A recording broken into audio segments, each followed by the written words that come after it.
जय हिंद सभी प्यारे विद्यार्थियों को, मैं संजीव सिंह, आप सबका स्वागत है आरवी द विजन पर।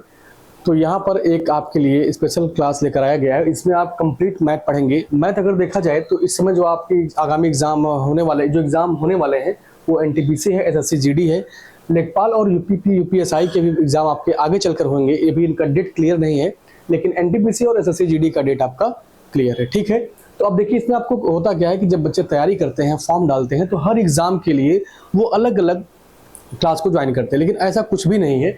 अगर एनटीपीसी में आप अगर देखेंगे तो एनटीपीसी आपका क्या है, इसमें एडवांस मैथ आता है और उसके साथ साथ अर्थमेटिक भी आपका आएगा।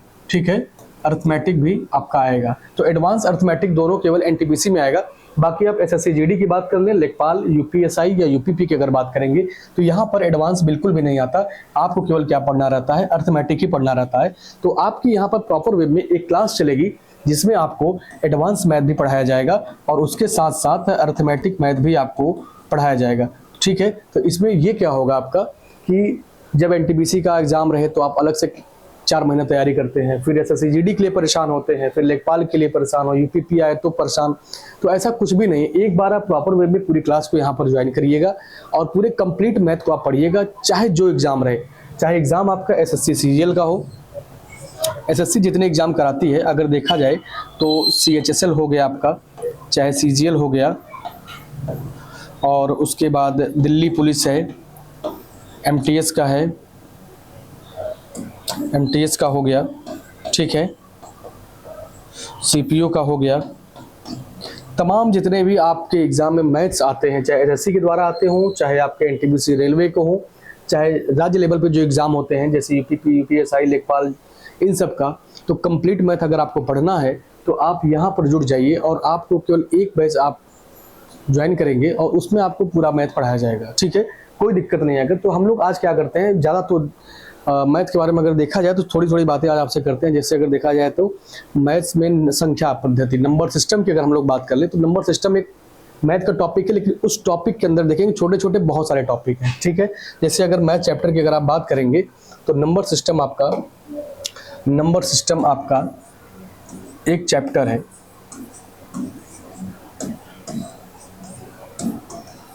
नंबर सिस्टम आपका एक चैप्टर है और इस चैप्टर के अंदर अगर आप देखें तो बहुत सारे छोटे छोटे टॉपिक आते हैं। जैसे देखा जाए तो एक टॉपिक होता है यूनिट डिजिट का, यूनिट डिजिट का टॉपिक होता है। दूसरा अगर देखेंगे तो डिविजिबिलिटी रूल है,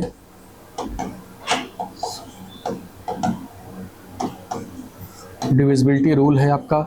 फिर अगर देखेंगे तो एक टॉपिक आपका है छोटा सा प्राइम नंबर का।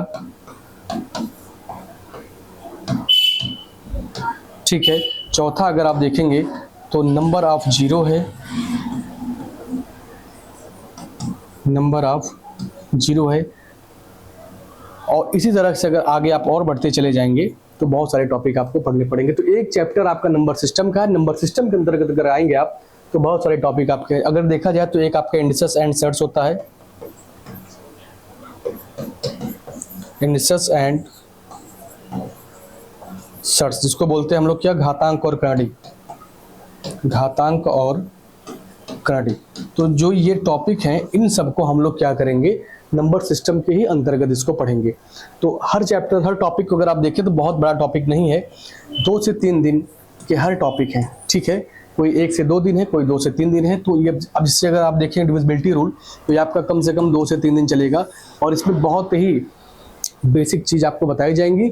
लेकिन जब क्वेश्चन को आप लगाना शुरू करेंगे तो लैंग्वेज बेस्ड प्रॉब्लम इस पर बहुत आते हैं। जैसे अगर देखा जाए तो कभी कभी कोई क्वेश्चन दे दिया जाता है कि 2, 3, 4, x, 9, 3, 7, y और पूछ दिया जाएगा यह संख्या अगर 12 से डिवाइड है तो बताइए x + y का मान क्या होगा। ये सब जो क्वेश्चन आते हैं सब डिविजिबिलिटी रूल के अंतर्गत आते हैं। अगर प्राइम नंबर की अगर आप बात करना चाहें तो प्राइम नंबर होता तो है 1 दिन का टॉपिक, लेकिन उसको हम लोग डिटेल में पढ़ते हैं।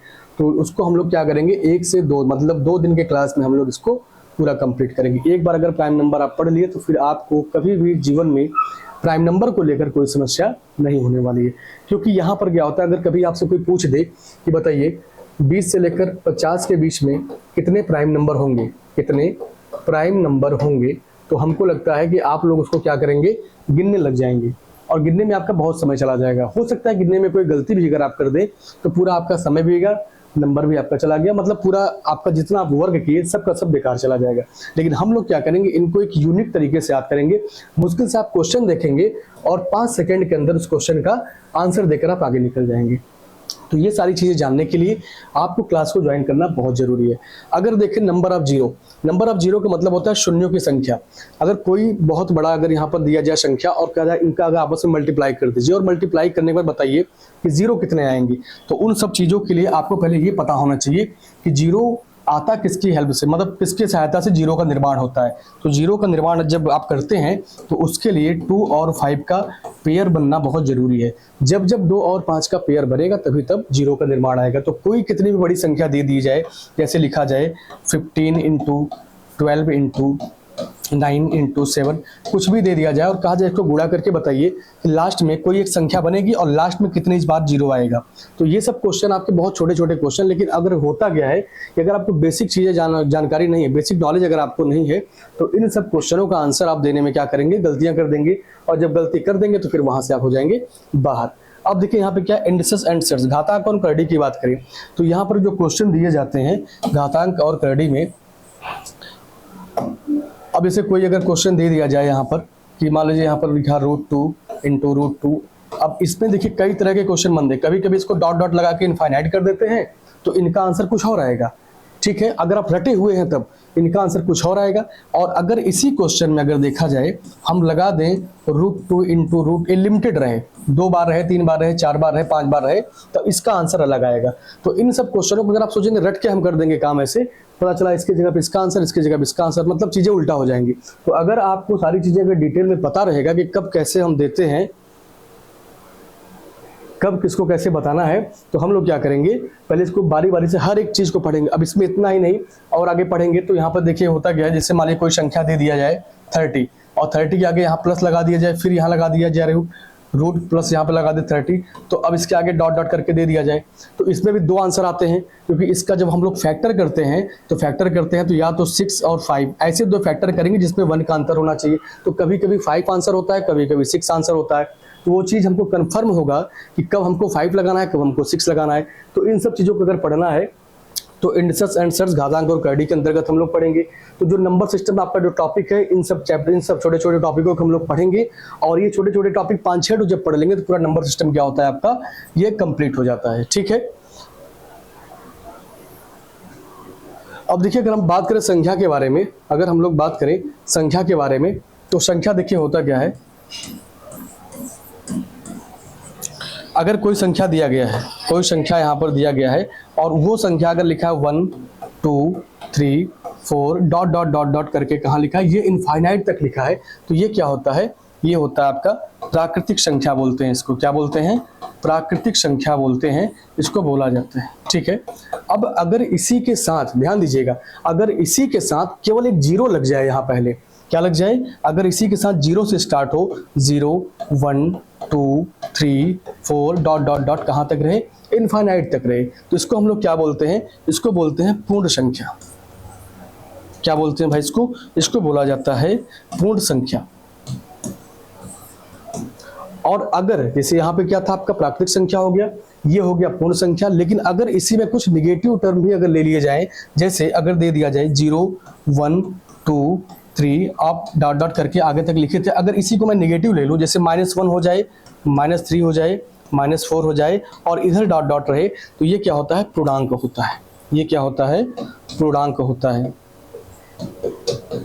ठीक है, तो कभी कभी दिया जाता है कि अगर बताइएगा 0 क्या है, प्राकृतिक संख्या है कि पूर्ण संख्या है कि पूर्णांक है, तो आप देखेंगे जब आपके सामने जब एक क्वेश्चन दिया जाएगा तो आप ध्यान से देखिएगा, ये आपका प्राकृतिक संख्या में नहीं आता है। जब पूर्ण संख्या की बात करता है तो पूर्ण संख्या भी 0 के अंतर्गत आता है, और जो पूर्णांक होते हैं वो भी क्या होता है, 0 के अंतर्गत आता है।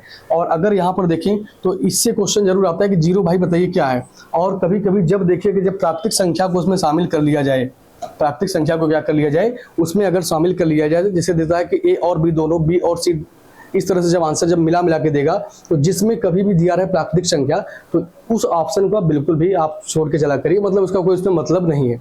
ठीक है, तो यहाँ पर पूर्ण संख्या और प्राकृतिक संख्या पूर्णांक और यहाँ पर पूर्ण संख्या जो दोनों रहते हैं, यही क्या होते हैं, जीरो के अंतर्गत आते हैं, क्योंकि ये दोनों में कॉमन होता है। इससे क्वेश्चन कई बार जैसे यूपी टेट हो गया, जो एकदम बेसिक लेवल जो एग्जाम होते हैं, यूपी टेट हो गया, सी टेट हो गया, तो वहां पर ऐसे क्वेश्चन पूछे जाते हैं। ठीक है, तो चलिए हम लोग क्या करते हैं, अब हम लोग कल से जो क्लास स्टार्ट करेंगे वहां पर हम लोग नंबर सिस्टम से ही क्लास को स्टार्ट करेंगे, और एकदम ये सब चीजें आपको कल डिटेल में मैं फिर से बता दूंगा। नंबर सिस्टम के टॉपिक को हम लोग क्या करेंगे, कल से डिटेल में पढ़ेंगे, और उसमें एक दिन में खत्म नहीं होगा आपका, क्योंकि आप देखें कि लगभग आपके 5 से 6 टॉपिक पढ़ना है। तो हर टॉपिक को हम लोग क्या करेंगे, 2 से 3 दिन तक पढ़ेंगे, और एक बार यहाँ अगर आप पढ़ लेंगे तो फिर आपका कोई भी एग्जाम देना हो मैथ का, चाहे आप उसमें एडवांस आता हो चाहे ओल्ड आता हो, कोई दिक्कत आपको नहीं होगी। ठीक है, तो हम लोग मिलते हैं कल। आज के लिए बस इतना ही। थैंक यू सभी को।